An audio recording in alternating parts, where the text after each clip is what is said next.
தட்டை, சீடை, முறுக்கு, ரிப்பன் பக்கோடா, அதிரசம், என்ன வேணாலும் செய்யுங்க.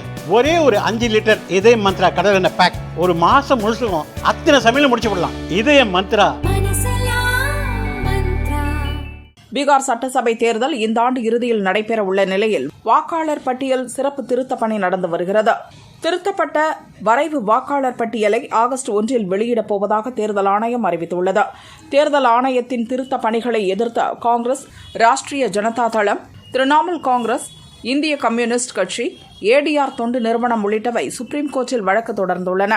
நீதிபதிகள் சூரியகாந்த் மற்றும் ஜோய் மல்யா பக்ஷி அமர்வு முன் இன்று விசாரணை நடந்தது. மனுதாரர்கள் தரப்பில் மூத்த வழக்கறிஞர்கள் கபில் சிபல், பிரசாந்த் பூஷன் ஆஜராகினர். தேர்தல் ஆணையம் சார்பில் மூத்த வழக்கறிஞர் ராகேஷ் திவேதி வாதாடினார். ஆகஸ்ட் 1 வெளியிடப்பட உள்ள வரைவு வாக்காளர் பட்டியலில் 65 லட்சம் பெயர்கள் நீக்கப்பட்டுள்ளன.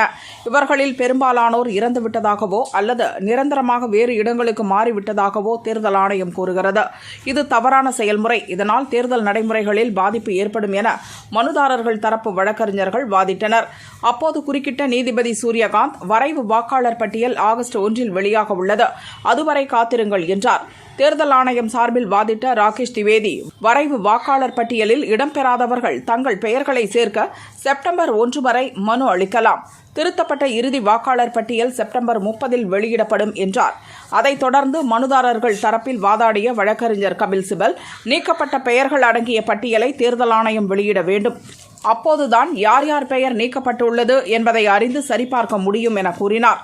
அதற்கு பதிலளித்த தேர்தல் ஆணைய வழக்கறிஞர் ராகேஷ் திவேதி, நீக்கப்பட்ட பெயர்கள் அனைத்தும் இணையத்தில் கிடைக்கும் என்றார். அப்போது குறுக்கிட்ட நீதிபதி ஜோய் மல்யா பக்ஷி, தேர்தல் ஆணையம் ஒரு அரசியல் அமைப்பு நிறுவனம், அது சட்டப்படி செயல்படும் என்ற நம்பிக்கை இருக்கிறது. இருந்தாலும் வாக்காளர் பட்டியலில் பெருமளவு வாக்காளர்கள் நீக்கப்பட்டால் நாங்கள் கண்டிப்பாக தலையிடுவோம் என கூறினார். இதையடுத்து வழக்கு விசாரணை ஆகஸ்ட் 12 ஒத்திவைக்கப்பட்டது.